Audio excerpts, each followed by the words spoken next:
Hey y'all, it's Crystal. Thanks for coming by today. I just want to do a little book chat video today about a book that I just finished. So while the thoughts are a bit fresh in my mind, I want to just do a little chat here because I'm trying to get back in the swing of doing some book chats and early, reading of some advanced reader copies that I'm getting from Netgalley, things like that. So this is what this is going to be. We're going to chat today about Andrew Joseph White's new book that's coming out on September 9th. Called You Weren't Meant to Be Human. And I was very excited to read this book. I was glad to get the early copy, and yeah, I was super excited. So I've read a couple of Andrew Joseph White's YA novels, and they are fantastic. He's just amazing. And when I had sort of learned that he was going to be doing a adult horror novel, I was like, ooh, gimme, I can't wait. I was hoping that, some of his his YA work is actually quite brutal as well, but I was like, gimme some more, through an adult novel. And yeah, I was very, let's just say I was not disappointed, right? So let's talk a little bit about the story a little bit. So essentially, we are following a young man named Crane, who is a trans man, and he he's dealing with a lot. He's autistic. He is sort of selectively, mute. He chooses not to speak, and so he's got a lot going on, right? Until one day he's sort of approached by this, I don't know, what do we call it? Like, it's not like a being, it is this sort of group of things that is referred to as the Hive, and it is literally like this big mass gross grouping of like bugs and worms and flies and things, and yeah, it's pretty gross, but they approach Crane and say, we see you, and I think that we can offer you a place of acceptance and where you can, be yourself, and, yada, yada, yada.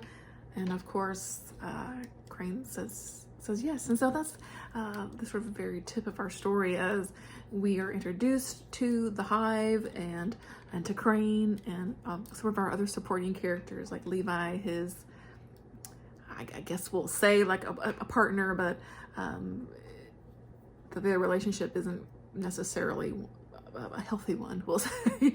There's, Tanya, who is a sort of older, motherly type woman, and they all work at this gas station, which is basically a sort of front for this Hive, who have kind of, taken over one of the back rooms and just kind of live in there and fester, and it's a little grody, like I said. But they sort of form this, I guess, sort of give and take relationship, because the Hive is offering something to these people, and in exchange, these people are, taking care of them, bringing them food and things like that as well. Sometimes their food takes the shape of a human. I'm just saying. But that's the relationship that has been formed with this sort of swarm of bugs and worms and gross things in the back office of this gas station, essentially. This does take place in West Virginia. I think several of his stories take place in the Appalachian region. This was no different. He really captures that small town, southern Appalachian type of setting very well. And like I said, yeah, this one definitely encapsulates that as well. Let's see. So early on in our story, Crane, like I said, he is a trans man, but he does discover that he is pregnant. He didn't think that he could get pregnant anymore, being on testosterone things, but sometimes things just happen. And so he's like, oh man, what do I do now? So he doesn't want to be pregnant. And, doesn't want to be pregnant, really wants to just, kind of, take care of this. It is just not, this is not the life that he foresaw for himself, right? And but I think the Hive, yeah, they see this a little differently. They've got some plans in motion, and they really want Crane to give birth to this baby for reasons we don't know quite yet, but we will find out. Yes, so he, is basically forced to carry on with the pregnancy and give birth to the baby. So that's a lot of our story, is him dealing with this, changes to his body that he really, again, wasn't really wanting as a trans man. This also having, an effect on, his mindset, because once you've got your mind a certain way, like this is who you are and this is how you're living and all that kind of thing. This kind of definitely threw a sort of, ratchet in the gears, right? Of, wait a minute, he wasn't liking any of this, right? And like I said, that is the bulk of our story until, he gives birth to the baby and we figure out what's going on, right? What I will say is how absolutely brutal and heartbreaking this story is. And I was expecting it. I really was, just by reading his previous work. What I appreciate is that, Andrew Joseph White doesn't hold back. And there are some, absolute horrific scenes in here. Did I mention, this is a horror novel, so some real horrific scenes, really violent scenes in here. There's lots of violence in here. There's a lot of, there are some sex scenes in here as well. Like I said, Crane has this partner, Levi, who, he's not a good guy, and, he is, violent in a way during sex with Crane that it's like, is a line being crossed of, consent and not, which it made me feel very uncomfortable at times.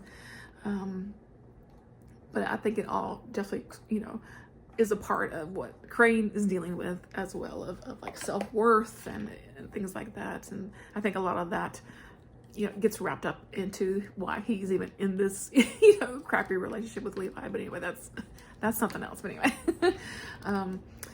lots of, gross bug stuff in here. There is talk of suicide in here as well, self-harm.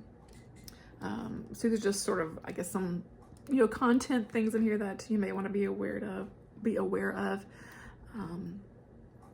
But it is just beautifully devastating. I love this author's writing. It's a concise type of writing.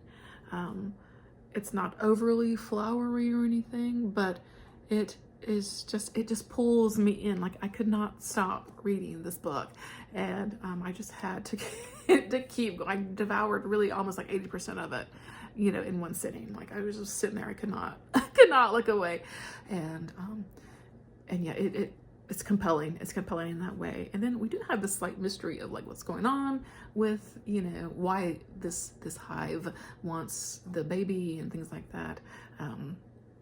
So we get some twists and turns with the storyline of that as well. I think ultimately, for me anyway, my takeaway is sometimes the journey to sort of self-discovery, and loving yourself, accepting yourself for who you are, making your life the way it is, the way you want, living your life for yourself. Sometimes that journey isn't always pretty, and I feel like this story really explores that very well. In my opinion, I thought it did a great job with that. So if you're looking for a story about that sort of self-discovery, I will say, I think this is an important story in that regards. I think it's wonderfully done, as long as you can, stomach the the brutality of it all. It's not going to be something for everyone. I mean, I guess it's tough to read at times, I will say, but so worth it, and yeah, recommended 5 stars from me. I will read anything this author reads at this point, because I really have loved everything that I've read so far. I still have one of his YA books that I actually still need to read, but yeah, I'm a fan. So yeah. So I hope this maybe entices you to read this. I really, honestly, it's great, you guys. It's fantastic. and I really hope that you will give it a shot when it comes out, and it is worth every single page. And if you've already read it, of course, let me know. Did you let me know if you enjoyed it, because holy moly, I couldn't stop reading it. And that's gonna do it for me. I hope that you're doing well. Just a kind of a quickie one today, but hope you're doing well and hanging in there, and we'll catch you in the next one. All right, guys, bye.